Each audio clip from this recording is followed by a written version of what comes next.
And a very, very warm welcome on behalf of Heriot-Watt University and Edinburgh Business School to Panmure House.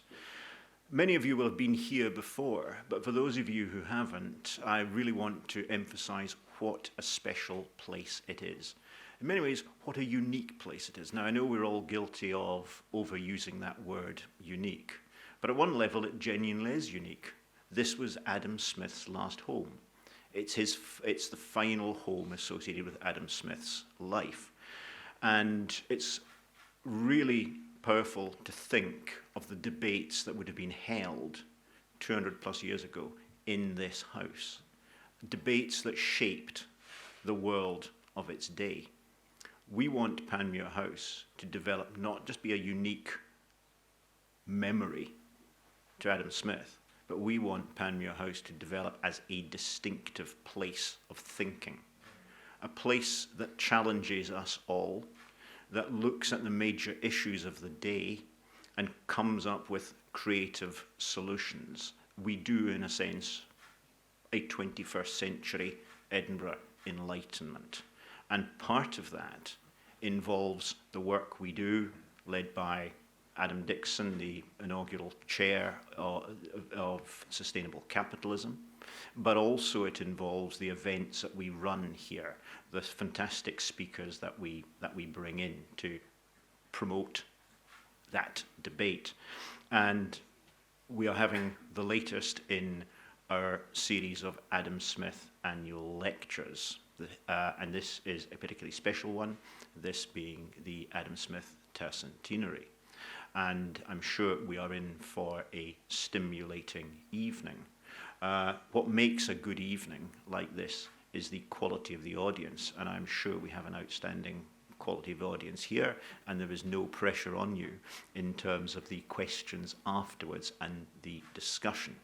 But without any further ado, I'm going to pass over to Professor Adam Dixon, the Adam Smith Chair of Sustainable Capitalism, to come on stage and introduce Niall Ferguson. Adam. Thanks, Angus. Cheers. Good evening, everyone, and welcome to Panmure House. In introducing our speaker, who needs no introduction, I want to take us back in time. This was Adam Smith's house. Picture us being in this room, perhaps, or the room downstairs, sometime in the 1780s. What would we be talking about? What would our conversation be? Would we talk about the American War of Independence? Would we talk about the East India Company? Perhaps later in the decade, we would talk about the storming of the Bastille in Paris. Would we talk about slavery? I just noticed in the library collection that we're putting together a book on slavery. Would we talk about advancements in chemistry, biology, medicine? Would we talk about industrialization and James Watts's steam engines that only in 1776 were first installed in a commercial setting? What engineering works would inspire us? Would we talk about the music of Mozart and Haydn? Would we talk about Robert Burns's latest poem? In short, it was a different time. Smith's world was very different in terms of the scope of politics, the scope of industry. But did he live in a global world like ours today? Yes. Did he live during a period of intense technological change? Yes. Did he live in a period of globalization, political development, and disruption? Indeed, he did, just like ours. And for us, what does that mean? It means that our history matters. It means that the lessons of history, as our speaker this evening will tell us, matter for how we understand our world today. So on that note, it is my pleasure to welcome Niall Ferguson, who needs no introduction. So come on up, Niall. Thank you very much. Cheers. Thank you, Adam. Good evening, everybody. It's a great pleasure to be here in Panmure House tonight. I'm going to talk for about 45 minutes. And then we're going to have a conversation. And I want to begin with a little bit of time travel. I'm going to take you back slightly further than Adam just did, to a year in the period before Smith moved into this wonderful house. To be precise, I want to take you back to June the 27th, 1772, and a letter David Hume, his brilliant friend, wrote to Adam Smith. We are here in a very melancholy situation. Continual bankruptcies, universal loss of credit, and endless suspicions. There are but two standing houses in this place, Mansfield's and the Coutts's. Mansfield has paid away £40,000 in a few days, but it is apprehended that neither he nor any of them can hold out till the end of the next week, if not alteration happen. The case is little better in London. Even the Bank of England is not entirely free from suspicion. Those of Newcastle, Norwich and Bristol are said to be stopped. The Thistle Bank has been reported to be in the same condition. The Carron Company is reeling, which is one of the greatest calamities of the whole, as they gave employment to near 10,000 people. Will these events anywise affect your theory? Asked Hume, or will it occasion the revisal of any chapters? Smith, of course, was in the midst of writing The Wealth of Nations when the great Ayr Bank crisis of 1772 struck. Those of us who are connoisseurs of economic history have come to understand the Ayr Bank crisis better, thanks to the exceptional work of my former student, Tyler Goodspeed, whose book Legislating Instability, published 7 years ago now, tells the story of the Ayr Bank crisis and shows, to me fascinatingly, not only the scale and nature of the crisis and its unexpected consequences for Smith's book, but also, just as interestingly, Goodspeed shows just how important the Scottish economy was at that time, not only in relation to the English economy, but in relation to the entire world economy. Let me tell you a bit more about what happened in 1772. The economists here will immediately realize that financial crises don't change enormously much over time. So some of the terminology I'll use will be familiar to economists. It all really began on June the 10th, so 2 weeks or so before David Hume wrote to Smith. The London banking house, it was London-based, of Neil James Fordyce and Down, had blown up because of an unsuccessful short-selling trade on East India Company stock. This then triggered a run on Scottish banks and a sudden stop in the market for Scottish bills of exchange. The run then spread to multiple Scottish banks, including Douglas Heron and Co., which was the Ayr Bank, then the biggest bank in Scotland, which suspended payments, in other words, stopped converting notes and bills into gold on June the 22nd. This crisis threatened to ruin Adam Smith's pupil and patron, Henry Scott, the 3rd Duke of Buccleuch. We were at Dalkeith for lunch today, hearing a little about how Henry Scott's ancestors came through this difficult time. It forced him to sell one of the family's many estates, one at Adderbury. Not only that, but the crisis forced Adam Smith to rethink his ideas about banking regulation and to endorse some restrictions which he'd previously been skeptical about that then applied in the Scottish banking system. These included the prohibition of small denomination banknotes, a maximum legal rate of interest, and the prohibition of contingent liability banknotes. The great thing is that Goodspeed shows that Smith was wrong. Even the most brilliant people are sometimes wrong. And Adam Smith was in fact wrong to change his view on these regulations. As Goodspeed shows, in fact, the regulations, which were of quite recent origin, were part of the reason for the crisis. And that's one of the beautiful things about Tyler Goodspeed's book. But I want to go beyond the banking crisis and talk about what we can learn about Scotland's economy in 1772 from these events. In Goodspeed's words, Scotland was a rapidly emerging economy with a fixed exchange rate, large external debt, and a chronic current account deficit, balanced by large but often highly volatile capital inflows.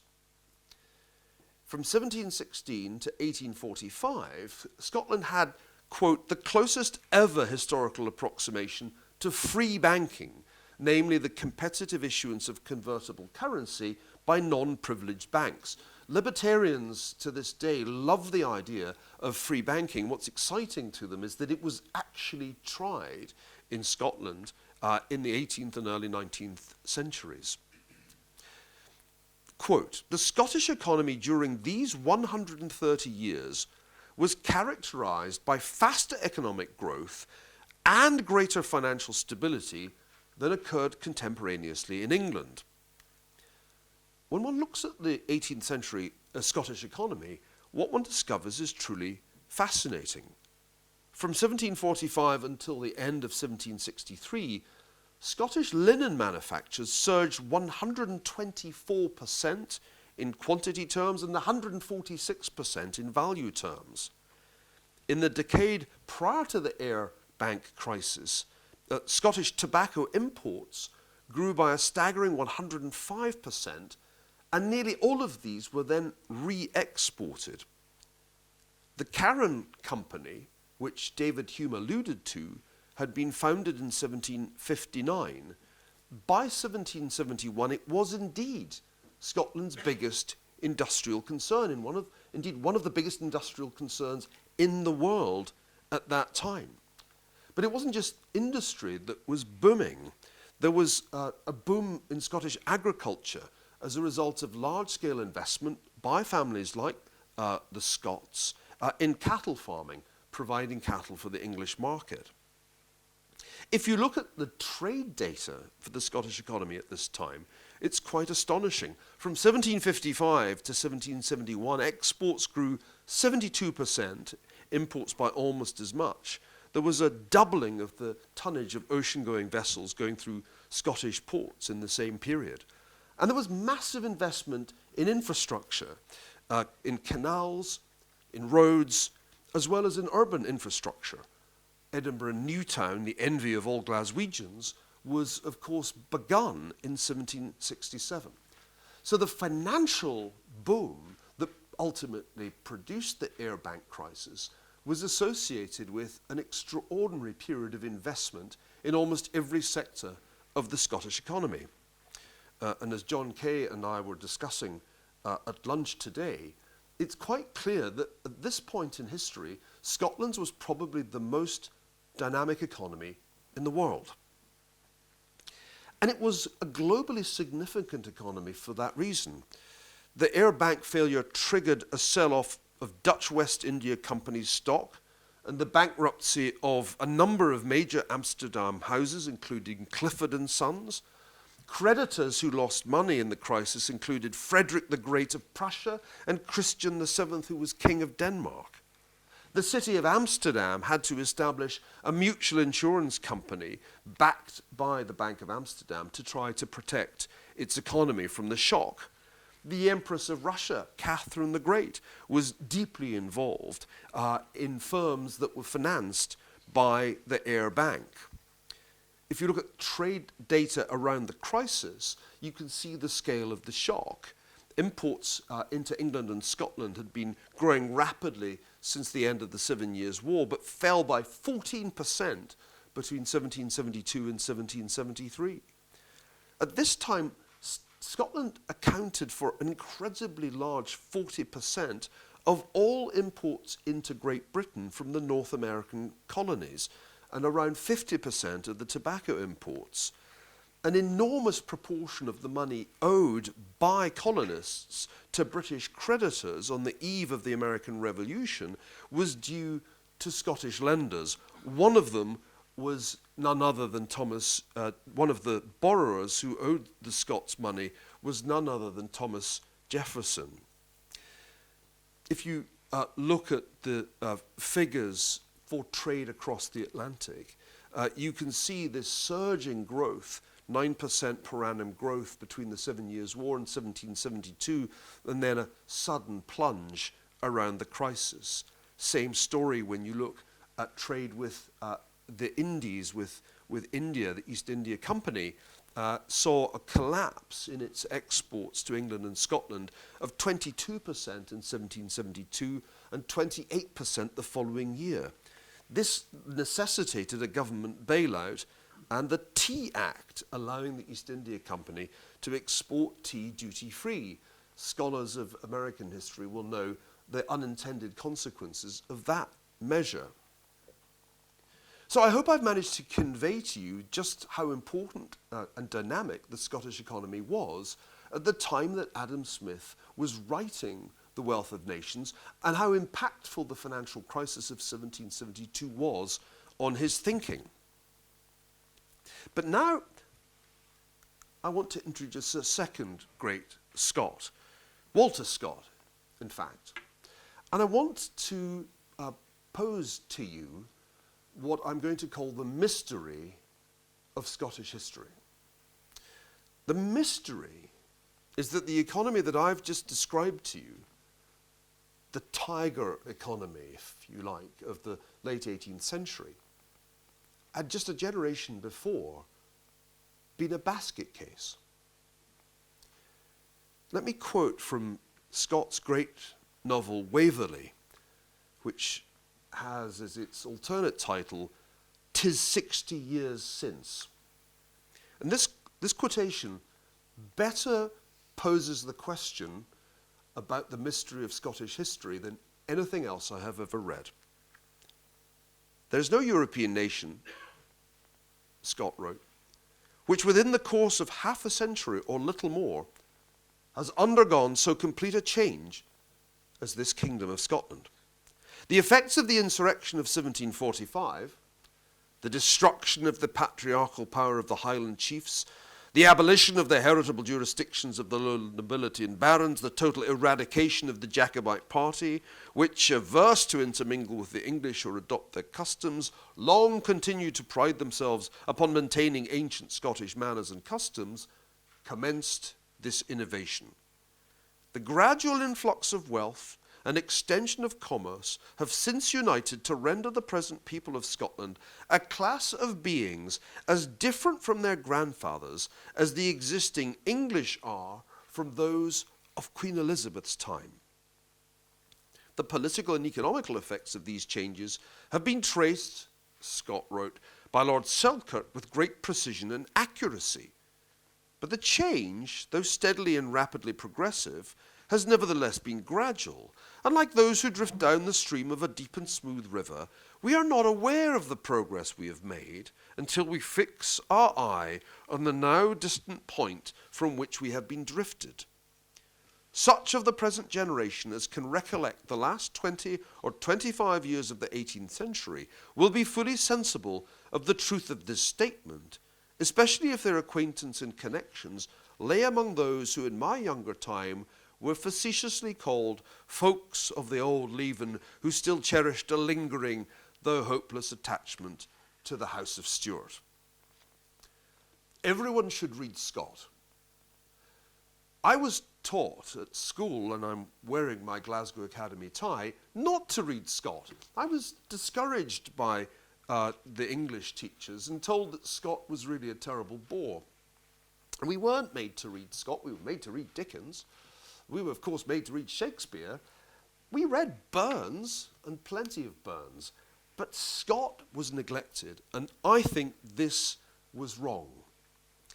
There's a moment in Waverley, a very powerful moment, when Scott describes pre-1745 Highland Scotland.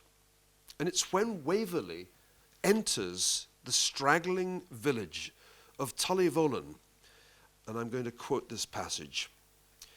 it's really his first encounter with that old Jacobite Scotland.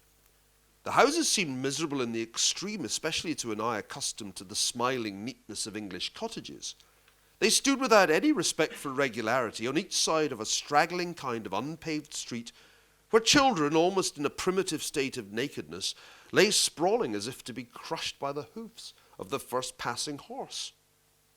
Occasionally, indeed, when such a consummation seemed inevitable, a watchful old grandam with her close-capped distaff and spindle rushed like a sibyl in frenzy out of one of these miserable cells, dashed into the middle of the path, and snatching up her own charge from among the sunburnt loiterers, saluted him with the sound "cuff," and transported him back to his dungeon, the little white-headed varlet screaming all the while from the very top of his lungs, a shrilly treble to the growling remonstrances of the enraged matron. Another part in this concert was sustained by the incessant yelping of a score of idle, useless curs, which followed, snarling, barking, howling, and snapping at the horse's heels, a nuisance at that time common in Scotland. What strikes me about this passage is that I feel I've seen that village, but not in Scotland, and not, for that matter, in England or Europe. But I've seen that village in Africa, and I've seen that village in India. I've even seen that village in the poorest parts of China. And that brings me to China. China serves a very peculiar purpose in the Wealth of Nations as a kind of mirror or model for European self-evaluation. Now, the French philosophes loved talking about China, though none of them had been there. And in a way, Smith's debates with Hume and others about China are borrowed, or at least inspired, by the great French debates between the Sinophiles and Sinophobes. Montesquieu loved, in the spirit of the laws, to theorize about China. In the Wealth of Nations, China is the exemplar of what Smith calls the stationary state. And this is a tremendously important passage in the book that I think has been overlooked by scholars. China has been one of the richest, i.e. one of the most fertile, best cultivated, most industrious, and most populous countries in the world, Smith wrote. But it seems to have been long stationary. Marco Polo, who visited it more than 500 years ago, describes its cultivation, industry, and populousness in almost the same terms in which they are described by travelers today. It had, perhaps even long before his time, acquired the full complement of riches which the nature of its laws and institutions permits it to acquire. The accounts of all travellers, though inconsistent in many other respects, agree on the low wages of labour and on how hard it is for a labourer to bring up a family in China. I want to emphasise that my consumption of Scotland's national drink is for purely medicinal purposes. Smith continues, if by digging the ground for a whole day he can get what will purchase a small quantity of rice in the evening, he, the Chinese labourer, is contented. The condition of artificers is, if possible, still worse. Instead of waiting indolently in their workhouses for the calls of their customers, as in Europe, they're continually running about the streets with the tools of their respective trades, offering their service and, as it were, begging employment. The poverty of the lower ranks of people in China far surpasses that of the most beggarly nations in Europe. Marriage is encouraged in China not by the profitableness of children, but by the liberty of destroying them. However, although China may be standing still, it doesn't seem to go backwards. Its towns are nowhere deserted by their inhabitants. So the stationary state, which features in Book 1, Chapter 8 of The Wealth of Nations, is to be juxtaposed with the extraordinarily dynamic state of contemporary Scotland, which is the ultimate growth economy, where the division of labour and commercial activity are causing a boom. China doesn't have that. Why not? Well, Smith has an answer. China, he says, probably long ago acquired that full complement of riches which is consistent with the nature of its laws and institutions. This is the critical point. But this complement may be much inferior to what with other laws and institutions the nature of its soil, climate and situation might admit of. You see, I do have a cough. A country which neglects or despises foreign commerce and which admits the vessels of foreign nations into one or two of its ports only cannot transact the same quantity of business which it might do with different laws and institutions. You see here that Smith is really the founder of the institutional school of economics. His whole theory of economic growth is that China has the wrong institutions. With the right institutions, he argues, it should be as dynamic as Scotland. And he goes on to explain what else is wrong with Chinese institutions. It's not just the lack of trade and the restrictions on foreign commerce. In a country, too, where though the rich or the owners of large capitals enjoy a good deal of security, the poor or the owners of small capitals enjoy scarce any, but are liable under the pretense of justice to be pillaged and plundered at any time by the inferior mandarins, the quantity of stock employed in all the different branches of business transacted within it can never be equal to what the nature and extent of that business might admit. In every different branch, the oppression of the poor must establish the monopoly of the rich, who are by engrossing the whole trade to themselves will be able to make very large profits. So Smith's theory is partly about the social structure of China and the ways in which small businesses are subject to depredation by the bureaucracy, the inferior mandarins. So for Smith, this problem explains the ease, there's a kind of national security dimension to the argument, with which China was conquered by the people he calls the Tartars, as the Ming dynasty gave way to the Qing. And Smith compares this to the year 1745 in his own country, in which, quote, 4,000 or 5,000 naked, unarmed Highlanders took possession of the improved parts of this country without any opposition from the unwarlike inhabitants. It's a fascinating moment where we juxtapose the rise of the Qing dynasty with the Jacobite rebellion. Smith has many other insights. One other that I'm going to mention because it's relevant to some of the data I'm going to show you is that he understands the meaning of purchasing power parity. Quote, and this is from Book 1, Chapter 5, an ounce of silver at Canton in China may command a greater quantity both of labour and of the necessities and conveniences of life than 2 ounces at London. So a commodity that sells for an ounce of silver at Canton may there be really dearer, of more real importance to the man who possesses it there, than a commodity which sells for 2 ounces at London is to the man who possesses it at London. But if a London merchant buys at Canton for an ounce of silver, a commodity that he can then sell at London for 2 ounces, he gains 100% by the bargain, just as much as if an ounce of silver had exactly the same value in both places. It is of no importance to him that an ounce of silver would give him in Canton the command of more labour, etc., than 2 ounces can give him in London. 2 ounces in London will always give him the command of double the quantity of all these than an ounce would have given him there. And this is precisely what he wants. So you can see that the distinction between the purchasing power parity concept and the current international prices concept was well understood by Smith. So I've given you all of this context in order to flip my conversation now to what might be called historical reality.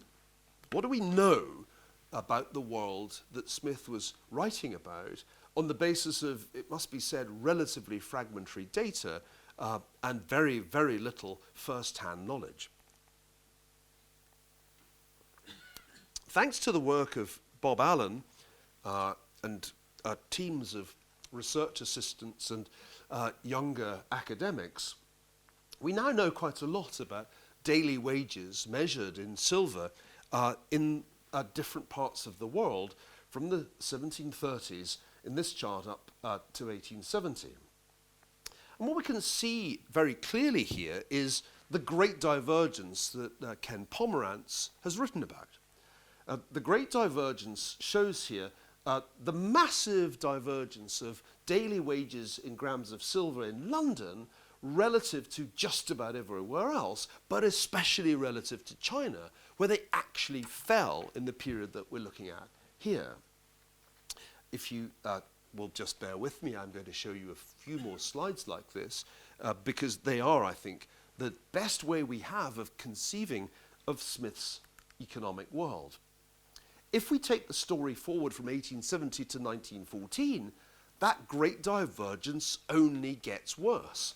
You can see that London leads, but now Amsterdam and Leipzig, the European cities, are following. But Beijing is still in the doldrums with no increase in daily wages measured in silver. Milan, even in Italy, is beginning to show signs of life. Tokyo showing the first signs of some kind of economic prosperity. But Beijing is a flat line in this chart.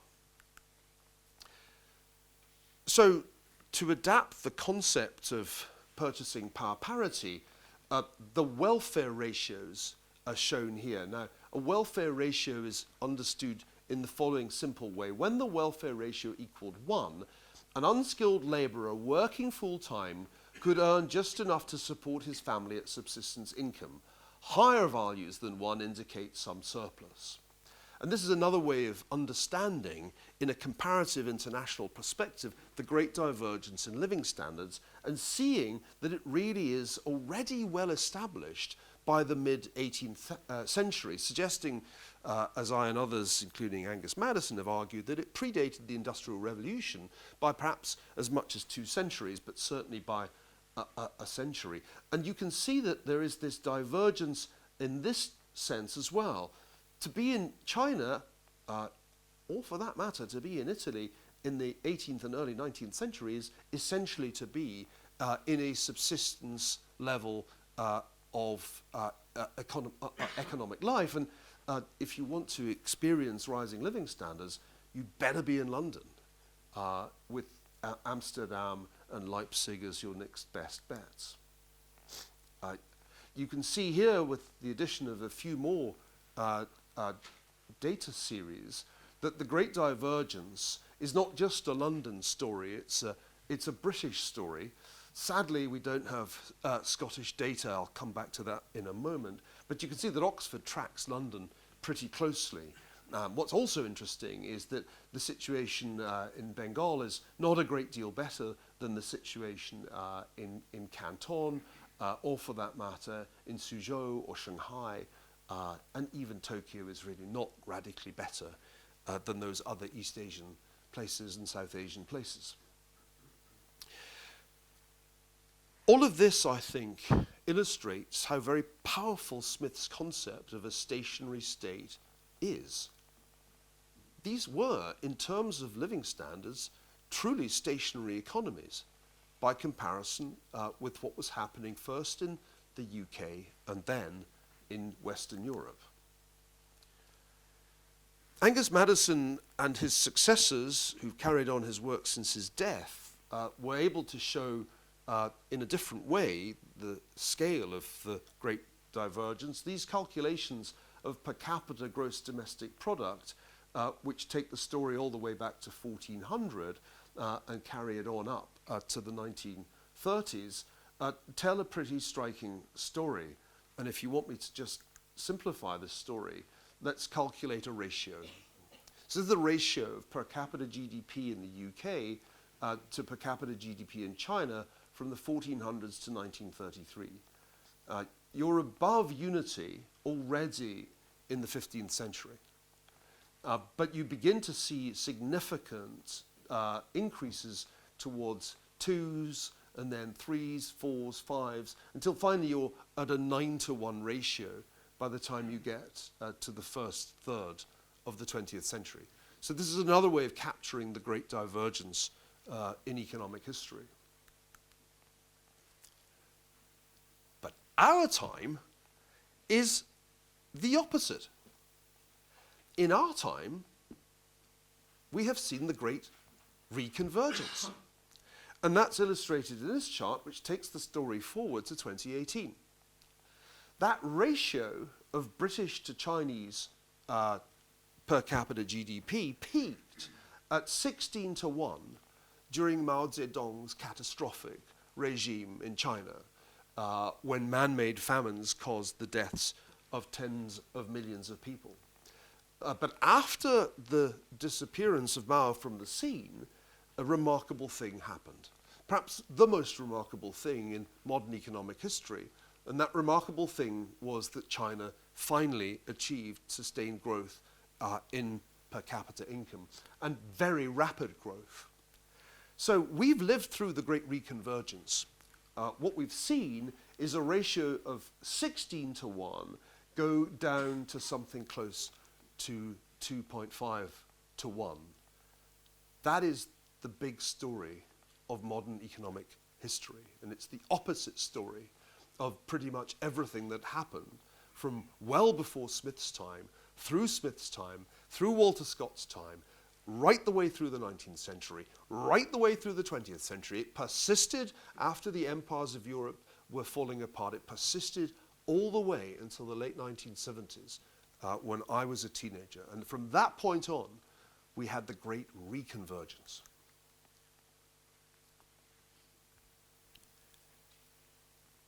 The sad news is of a role reversal. The stationary state, which Smith identifies with China, is now Scotland's sad lot. And you can see very clearly what I mean from this chart. Gross domestic product per person in Scotland still was rising through the 1990s and early 2000s, but in the last few years it's essentially stopped. Here's the evidence. If you calculate a rolling 5-year compound annual growth rate for GDP per person, it's essentially close to zero now. And that's the essence of the stationary state.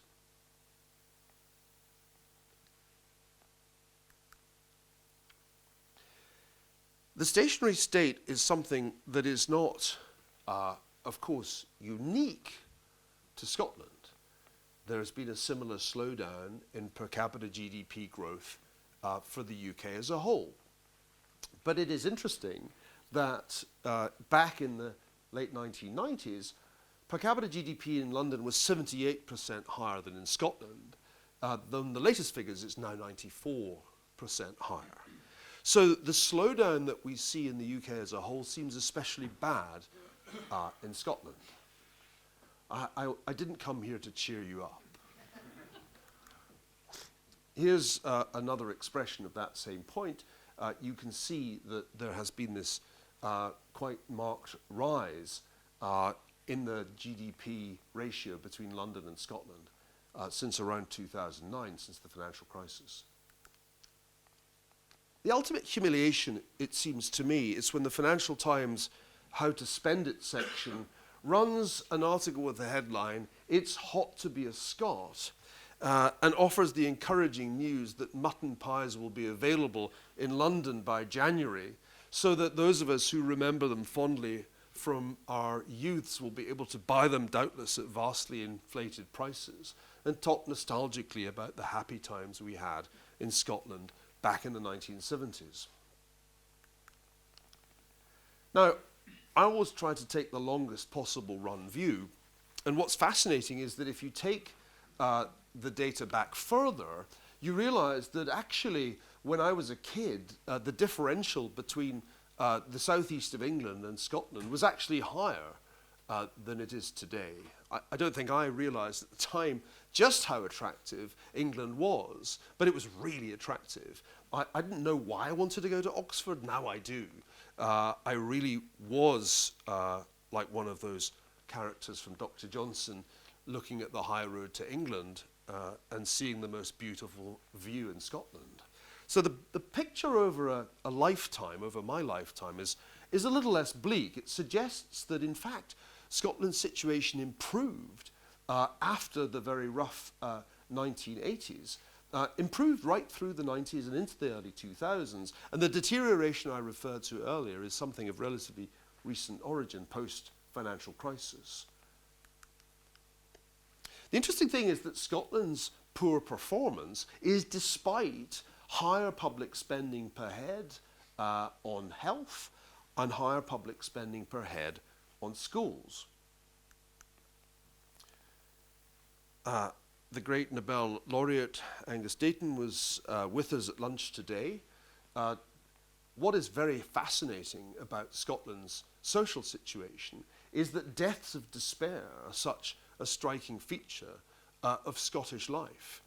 When J.D. Vance published Hillbilly Elegy a few years ago, I said to him, you know, Hillbilly Elegy was really invented in Scotland and only recently adopted in Rust Belt America. And the drug-related deaths and the alcohol-specific deaths are a very shocking feature of Scottish life. As for education, well, we don't quite know where we stand today because I'm told that Scotland no longer participates in the PISA tests. But we have the data from 2006 to 2018. And what you can see is that whether you compare reading, mathematics or science, or whether you compare Scotland with Hong Kong or cities in China, there's a marked performance differential between Chinese 15-year-olds and Scottish 15-year-olds. And I'd be very surprised if that hadn't got worse. There are new data due to be published in just a week or so, but I gather from Tom Hunter that Scottish data will not be included, so we won't be able to tell. But I think it stands to reason that there's now a marked differential in performance between, say, Hong Kong and Glasgow, or between Shanghai and Edinburgh. In all these domains, the time I've spent as a visiting professor in Tsinghua tells me that the emphasis on performance at Chinese schools is simply stronger than the emphasis on performance at schools here. So, if our problems are this bad, if we have reached the stationary state where China has, so to speak, stolen the clothes of the Scottish Enlightenment, why should we care about China? This is a very important question, and it's one that Adam Smith also addressed in The Theory of Moral Sentiments. I'm going to conclude my lecture with two quotations from that great work, a work that should be studied as much as The Wealth of Nations. When I was 11 years old, I was even more unwell than I am today, unwell enough to get a day off school. My father disapproved of days off school. As a doctor, he didn't believe his children should ever be ill. And so before he left the house, he threw a book at me. It landed on the bed, missed me. It was The Wealth of Nations. But he never threw The Theory of Moral Sentiments at me. And that's a bit like throwing Tocqueville's Democracy in America at a child, but not also throwing The Old Regime and the Revolution. They're twin works, and they need to be read together. So what does Smith say in The Theory of Moral Sentiments about China and why we should care about it? Let us suppose, he writes, that the great and populous empire of China was suddenly swallowed up by an earthquake. And let us consider how a humane man in Europe, one with no sort of connection with China, would be affected when he heard about this dreadful calamity. I imagine that he would first strongly express his sorrow for the misfortune of that unhappy people, and would make many melancholy reflections on the precariousness of human life and the pointlessness of all the labours of man, which could thus be annihilated in a moment. He might also, if he were given to this sort of thing, you could see that Smith had a sense of humour in this passage. It's almost as ironical as Hume at his best. He might also, if he were given to this sort of thing, think about how this disaster might affect the commerce of Europe and the trade and business of the world in general. And when all this fine philosophy was over and all these humane sentiments had been expressed, he would go about his business or his pleasure with the same ease and tranquillity as if no such accident had happened. The most trivial disaster that could befall him would disturb him more. Smith sees this as a profound problem. Why would we be so indifferent to a calamity on that scale in China? He continues, if he was due to lose his little finger tomorrow, he wouldn't sleep tonight, but he will snore contentedly over the ruin of 100 million of his brethren, provided he never saw them. So the destruction of that immense multitude seems clearly to be of less concern to him than this paltry misfortune of his own. Well then, would a humane man be willing to avoid this paltry misfortune to himself, this loss of a little finger, by sacrificing the lives of 100 million of his brethren, provided he'd never seen them? Human nature jumps back with horror at the thought. The world in its greatest depravity and corruption never produced a villain who could think of behaving in such a way. But what makes this difference? When our passive feelings are almost always so sordid and selfish, how does it happen that our active drives are often so generous and so noble?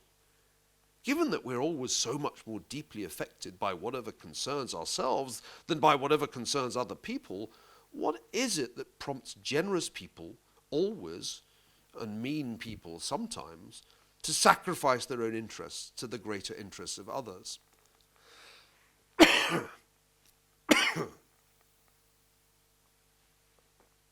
The answer.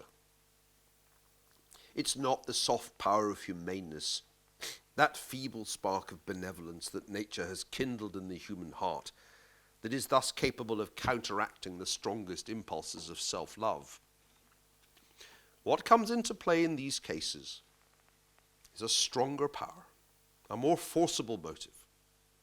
It is reason, principle, conscience, the inhabitant of the breast, the man within, the great judge and arbiter of our conduct. This is a most interesting passage as Smith tries to argue his way out of the corner that he's put himself in. Would we sacrifice the population of China to avoid the loss of a little finger? No, of course not. Nobody would do that. But why not? What is it that would make us care about these distant people on the other side of the world whom we've never seen? This is a good question for our own time too. It's a good question as we debate the ravages of climate change, if the ravages of climate change disproportionately fall on people far away from Scotland. I always joke that Scotland is one of the places that would welcome climate change in all the world. Why would we mind if Scotland got the weather of Italy at the expense of the Middle East or North Africa being reduced to an uninhabitable inferno? The answer is that we cannot ignore what happens in the rest of the world. That is not an option. If it was an option in the late 18th century, it ceased to be one now. The rise of China is not only transforming living standards in China, it's transforming the global balance of power. By one measure, the purchasing power parity measure, China's economy is already larger than that of the United States, has been for the last 9 years. And yet China has laws and institutions fundamentally different, profoundly different from ours. The World Justice Index scores countries around the world according to how well the rule of law functions. The criminal justice system, the civil justice system, and so on. And you can see from this chart that the United Kingdom does somewhat better than the United States, but both do massively better than China, which doesn't really have the rule of law at all, because the Chinese Communist Party is, in many respects, above the law. The rise of China is the rise of a system in which the laws and institutions are subordinated to the interests of the CCP. And what the CCP does with its power is often very disagreeable indeed. These are photographs of what could be described as labor camps or re-education camps in Xinjiang, where Uyghurs are held in conditions that most of us would regard as deplorable and reminiscent of the totalitarian regimes of the mid-20th century. It's an inconvenient truth that China's rapid industrialization is now the principal driver of carbon dioxide emissions in the world. 64% of the 32% increase in CO2 emissions since Greta Thunberg's birth were accounted for by China, and a staggering 93% of the 39% increase in coal consumption in the world. Finally, let's not forget that a natural disaster in China, if it was indeed natural, perhaps it would be more accurate to call it non-natural, could have an impact, as we saw in 2020, everywhere, including in distant Scotland. This chart here shows the excess mortality data from 2013 to 2023. You'll have no difficulty in spotting the massive spike in excess mortality that COVID-19 caused in Scotland in 2020. And so what we see very clearly is the answer to Smith's question. We no longer live in a world in which the fate of China is a matter of indifference that requires us to make a kind of moral effort to care about. We now live in a world in which we are obliged to care about disasters elsewhere, because those disasters elsewhere can have an impact on us, just in the way that the Air Bank crisis of 1772 had an impact on the East India Company and on the debtors of colonial America, including one Thomas Jefferson. I've come to the end of this talk. It would be wrong not to give the last word to Davy Hume. Hume also had views on China, funny views, entertaining views, views in which he was able to use Chinese examples to have a go at the Roman Catholic Church, which he always enjoyed doing. But I'm going to quote from a rather obscure passage in which Hume asks an economic question similar to Smith.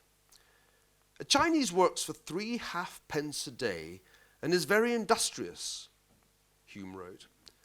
Were he as near us as France or Spain, everything we use would be Chinese, till money and prices come to a level.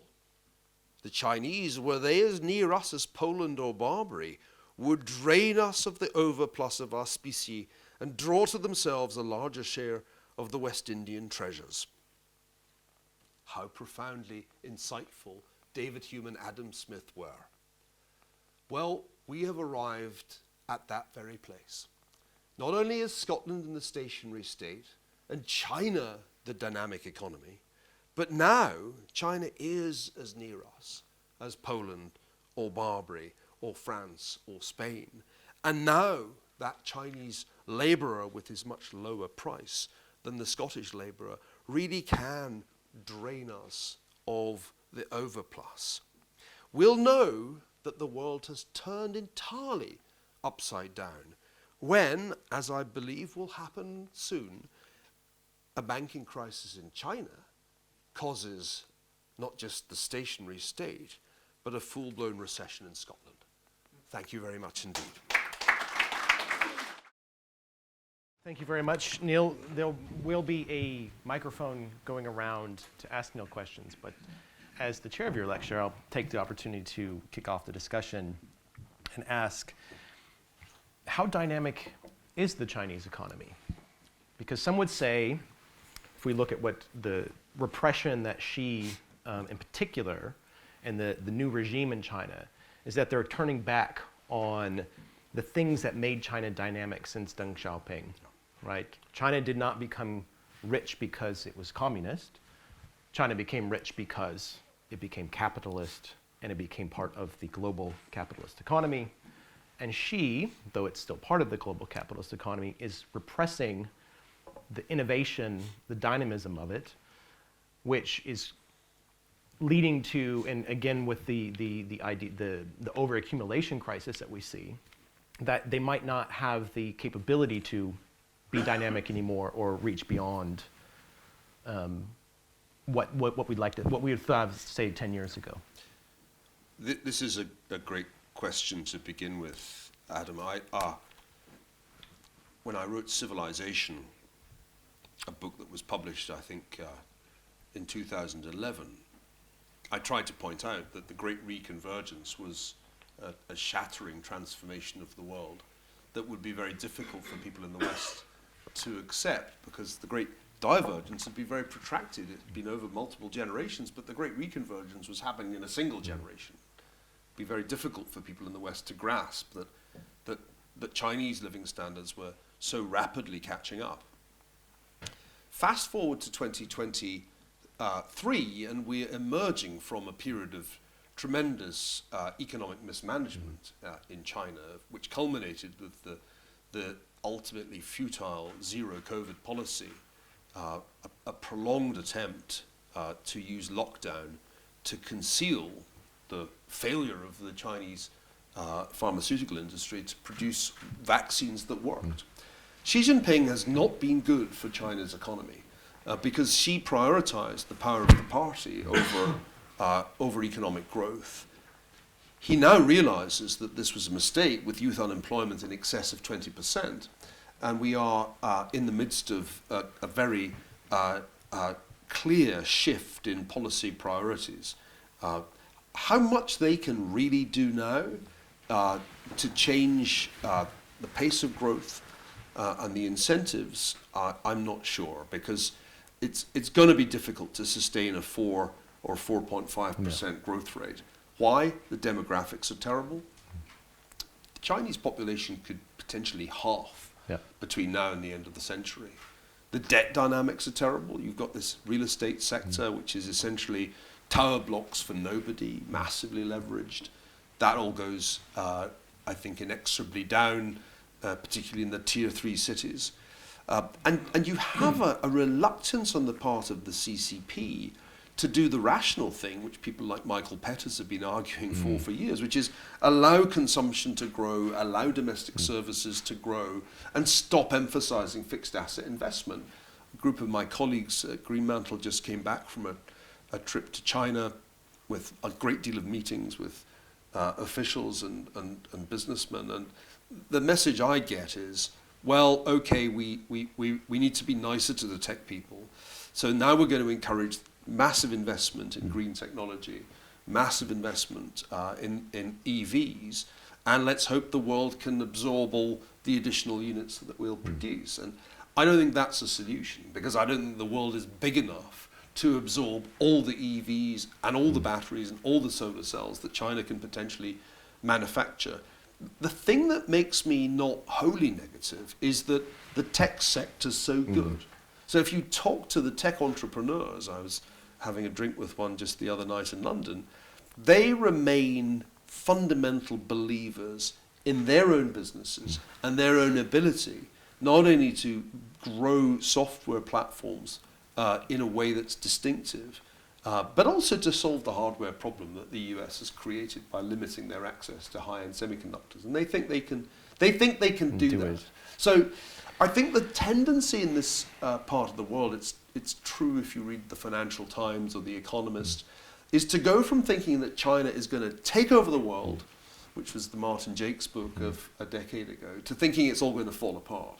And that's an overshoot. I think Martin Wolf got it right the other day when he said we're overdoing the doom story for China. Because just to interject on that, how China deals with crisis of any type is different than how we think of a financial crisis. So when things do blow up in China, I mean, we don't know, they fix the numbers, they hide things, they use massive forms of social repression that we can't use in the West. So in your kind of end point is that we'll feel that crisis, but will we know how will we fill it, right? Will they be able to contain it? Yeah. And that's where the authoritarian kind of aspect of China comes in, where actually we might not feel this crisis coming from China. Or is that too wishful thinking? I think it's not like there'll be a China Lehman moment where a really large institution will blow up and there'll be a run that will extend beyond Chinese banks. I don't think that's likely to happen. If there's one thing the Chinese did, it's study very carefully our financial crisis. I can remember they would come and visit me at Harvard and ask me to explain why the financial crisis had happened so that they could go back and report to the Beijing bigwigs what the US had done wrong. So I think they'll be very careful to avoid that. But even if you avoid the financial blow up, you still can't avoid the kind of gravitational force of a basically broken real estate sector. And the losses have to end up somewhere. They probably end up on the central government balance sheet. The central government balance sheet's already pretty strained. The IMF has calculated what the deficit really is on the public sector and what the total debt really is, and it's bad. So I don't think they have the room for maneuver that they used to have. My expectation is just the growth rate sinks inexorably down in the course of the next 10 years from 4.5% to 3.5% until finally they look a lot like Japan did. Right. And it won't be exactly the same because they're at a lower level of development. Yep. But I think that's the scenario that's plausible.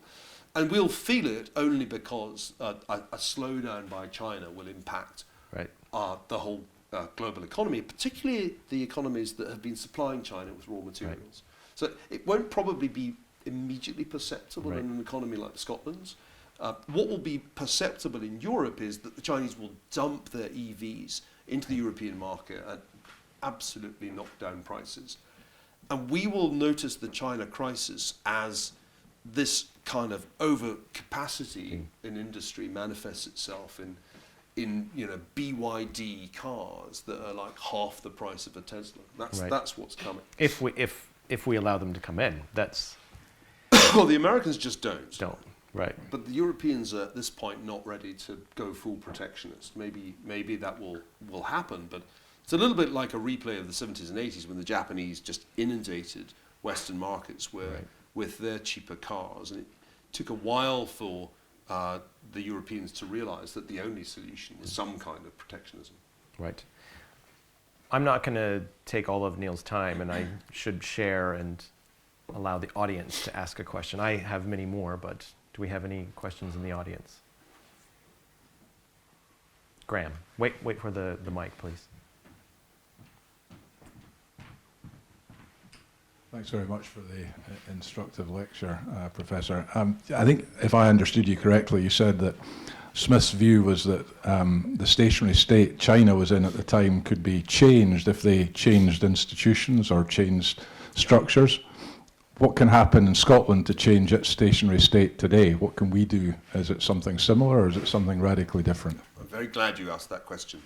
When I read that passage in The Wealth of Nations, I was working on a fundamental hypothesis that had been part of my work for years.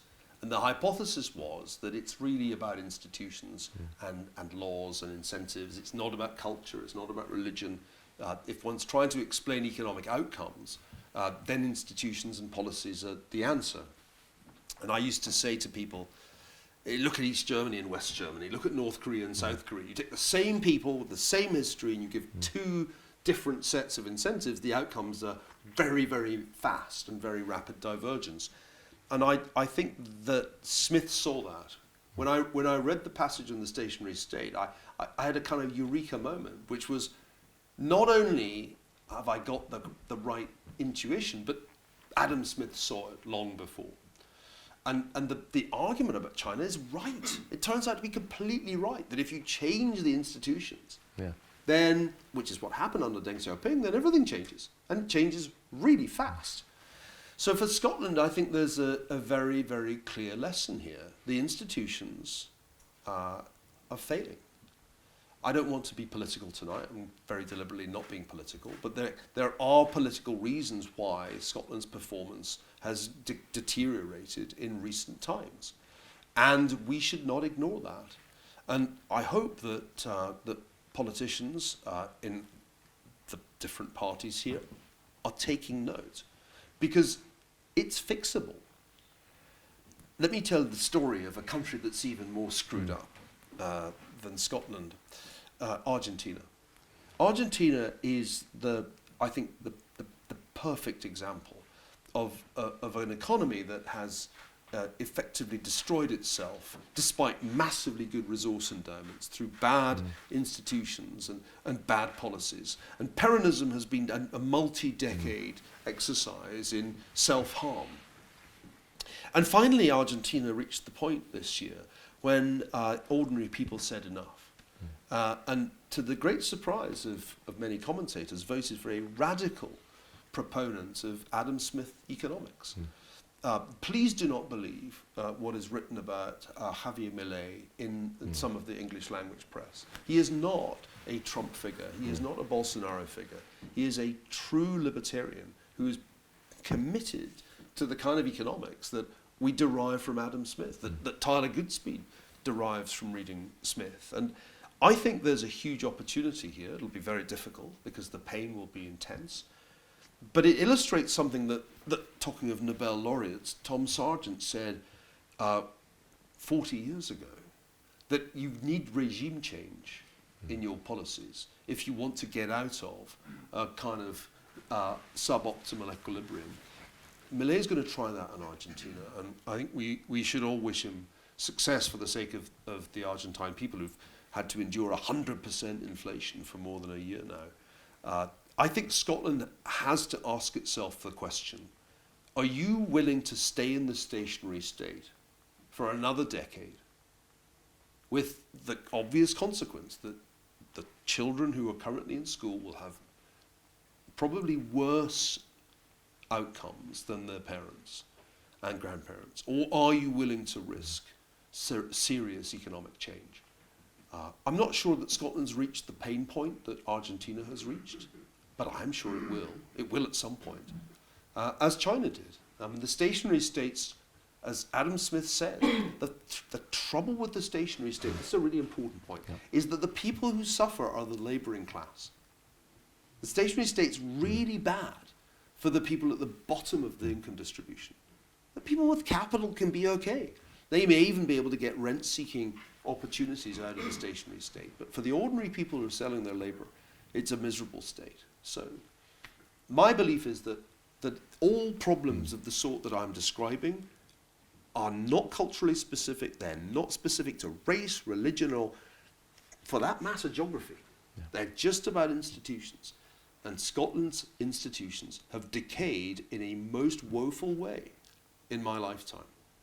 The fact that the education is no longer something that we can boast about is a particularly shocking thing, because I grew up being told, well, you know, we just have a better education system than the English. That's the thing that we've got. And it's not true anymore. So Adam Smith was the first institutional economist. I think he was, yes. He was. I think he was, and I think that's what's so impressive. Because that's not there in Montesquieu. I mean, Montesquieu has all sorts of crazy reasons for why China is what it is. But Smith gets it. He's the first person to see.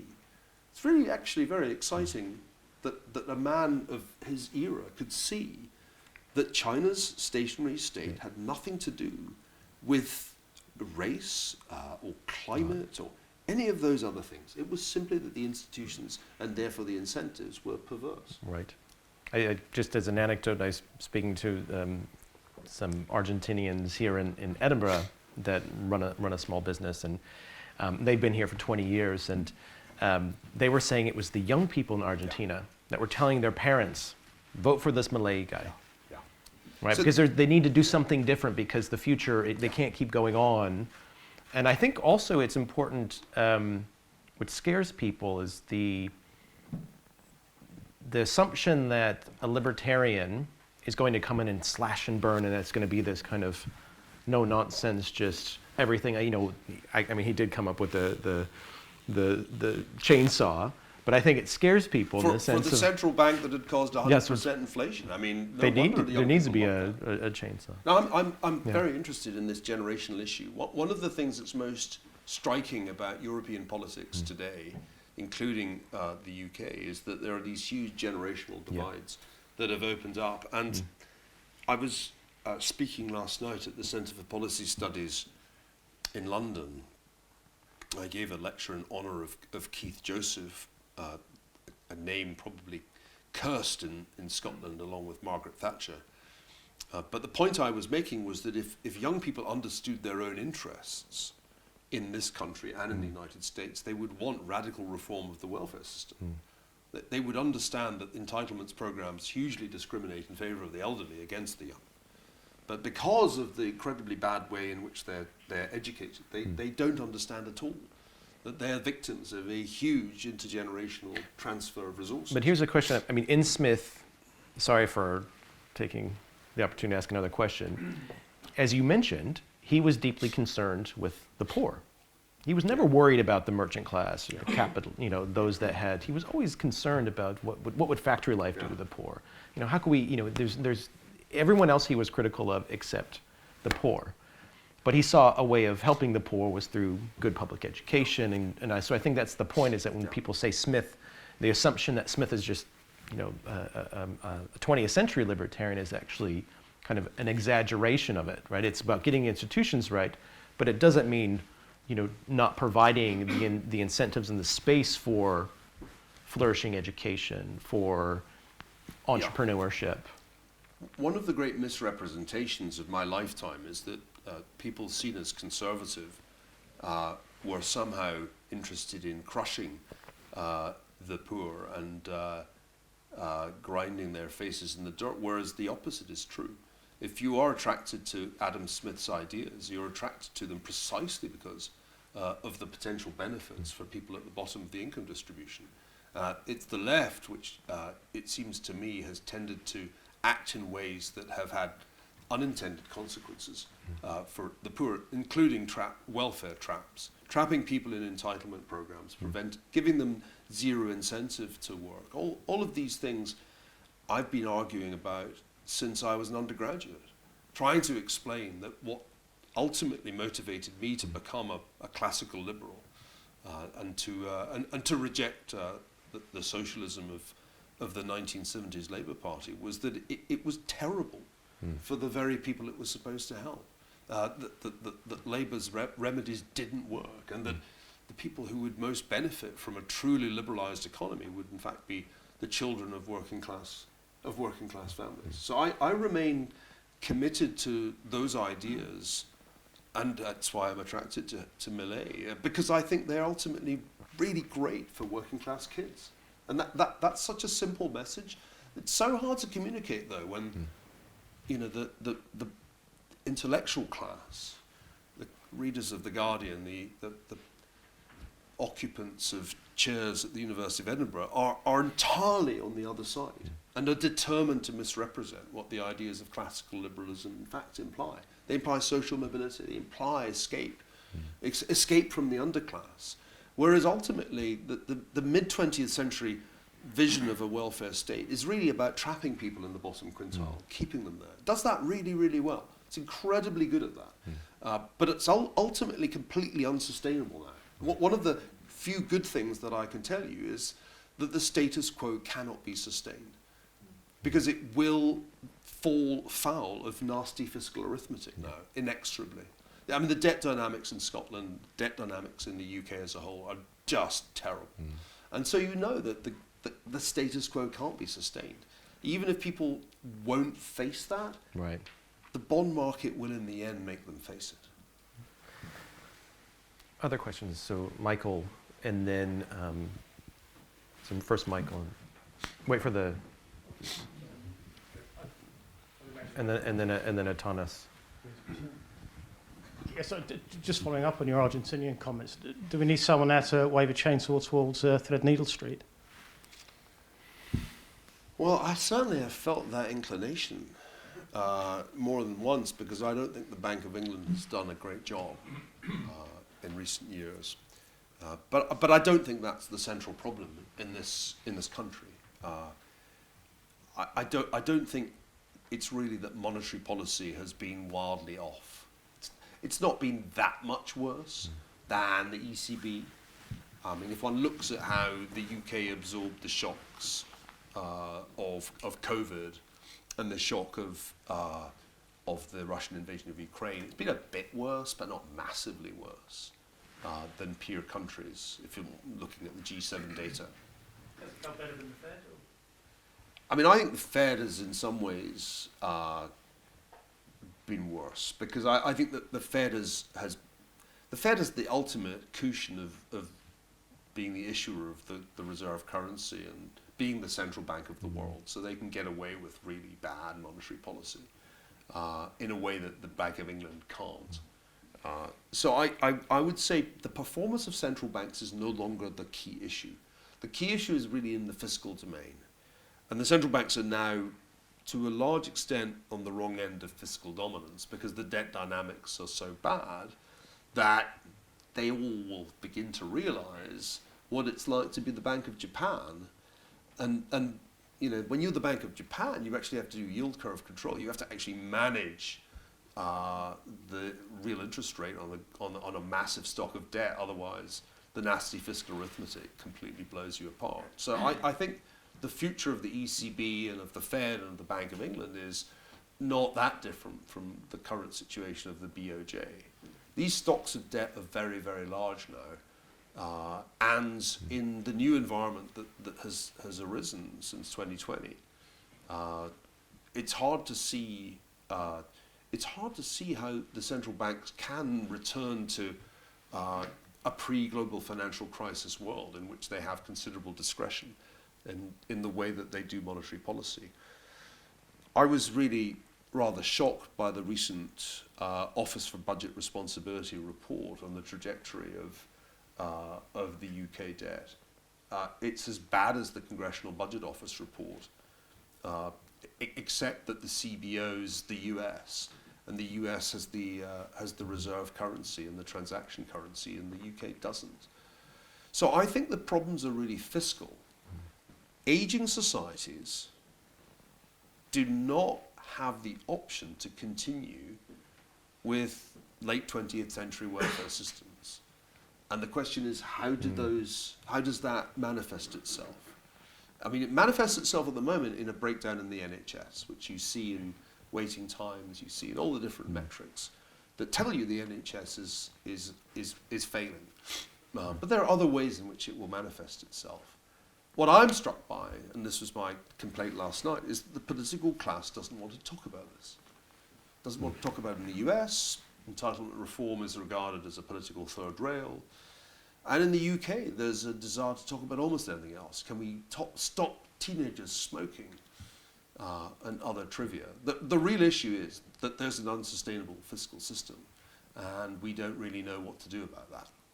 Right. The Republicans always say that they're the party of fiscal responsibility, but well, they're not. The reality is that they're not. And they haven't been for 22 years. So there was, Tanis had a question here, and I'm going to request that if anybody disagrees with Niall on anything he said, please ask a question. We're open to debate here at Panmure House. I'm waiting for John Kay to explode. Yeah, my name is Atanas Christoph, and I'm an economist at Heriot-Watt, and I just wondered, I mean, great insight, so thank you for the lecture. Economists long have thought about the kind of the interaction between institutions and growth, and kind of trying to explain it. And of course, you know, we know well that they're endogenous, kind of, they emerge with, you know, they're not kind of exogenously given by, they're not manna from heaven in a sense. So I wondered if you have an insight about, you know, what can be done, because if you think about how, you know, they endogenously emerge within the environment with which we create, we operate, we trade, we exchange, and so on. So I wondered if you have any insight or kind of historical, perhaps, hints of how institutions can evolve in the environment in which we have all of these statistics that you produced. And yeah. What's fascinating about these questions is that once economists realized this, when, I don't know, Douglas North and Barry Weingast kind of got the point, they had to do history. And so you had this Just So story about the Glorious Revolution that they came up with, which is pleasing, but just not very historical, because that's not what the Glorious Revolution was really about. It wasn't a bunch of people sitting around thinking, how can we get time-consistent fiscal policy? So I think the difficulty here is partly about two disciplines talking past one another. Economists want a historical story that makes sense. You can see that in Daron Acemoglu's book with Jim Robinson. They want a story in which kind of good institutions somehow get established, and they want to know why, and if we can figure that out, then everybody can do it. But you can't copy and paste a Glorious Revolution. So I think what we really need is for the two disciplines to start interfacing better. So here's the institutional problem. Economics has moved in the direction of essentially applied mathematics, where you get published for doing really kind of fancy econometrics, or having a model that just is very cool. And historians get promoted for showing that actually there was racism in 18th century Scotland. And these are two quite unhelpful enterprises, actually. It doesn't come as a surprise to me that people in the 18th century had different views on race from people in 2023. That's not news, and it shouldn't be a subject of study, because it's just a so what question. What we really need to know, and here I am trying to goad John into action, is why did Scotland have an economic miracle in the late 18th century? What was it that happened? Scott basically tells us the defeat of the Jacobites was the thing, and that once the 45 is over, Scotland can suddenly become South Korea. But that's not really a sufficient explanation. I think we need to think a lot harder about what happened in Smith's time, because I think it's actually the key to everything. It's not the Glorious Revolution. You got the wrong guy, guys. You got the wrong suspect. The real question is Scotland. Because all that Glorious Revolution stuff is about England. But England's not the miracle economy. It's Scotland that's the miracle economy. So how does Scotland go from being basically Afghanistan in the 17th century? I don't think Scotland was functionally that different from Afghanistan in the 17th century. You had a crazy mountainous place full of warring clans who just did violence. That was what they did. And then you had a theocracy in places like Edinburgh, people whose Calvinism the Taliban would basically admire. And so that was Scotland. It was just a terrible place. How you get from being Afghanistan to being South Korea is a really very important question. And for your institutional economics, it's really the history of Scotland that we should study. We should study it with that very thing in mind, Walter Scott's question. And I'm not sure we've even begun doing that rigorously. I look in vain for this. Maybe I'm missing a new literature that I just don't know about, but I'm sort of missing this when I look at the economic history of Scotland that currently is taught. So we need a revolution in pop music like Korea. Well, it'd be nice because my daughter loves K-pop, and the fact that K-pop and this is it, Squid Game are now consumed by our teenagers, or for that matter, it's the miracle of development. But South Korea is itself an interesting question, but we'll. But South Korea is the different. That China's not exporting cultural products like South Korea. Except TikTok. Except TikTok, but in terms of actual content and substance, South Korea is doing that because it's a democracy and it's a more open society than China is, and I think it's a big distinction in Asia. Now I'm going to say the last question is for John Kay. He's finally taken up his responsibility. I think Neil has been trying to persuade me to explode for some time. Please. But I'm not going to explode because actually I agree with quite a lot of what he said. Well, I'll take that. Let's take one point, though, about the 18th century in Scotland, which you didn't mention at all, which was the Union with England, which happened substantively at the beginning of the 18th century. And that both gave a shock to institutions in Scotland and and this was probably much more important, gave Scotland access to the English Empire, which not only exploited, but actually came in large part to dominate. But let me raise two other questions. One is, you've given us a great deal of data about, recent data about GDP and comparative purchasing power or comparative wages in different countries. I think, and I believe this about so much about economic statistics, we need to do a lot more of asking what these statistics mean. Or you wander around Edinburgh and you see not just kids, but most of the population on their mobile phones. You can construct these graphs both in 5 minutes by looking up data on the internet in a way which we both know would have taken you several weeks in a library to do a generation ago.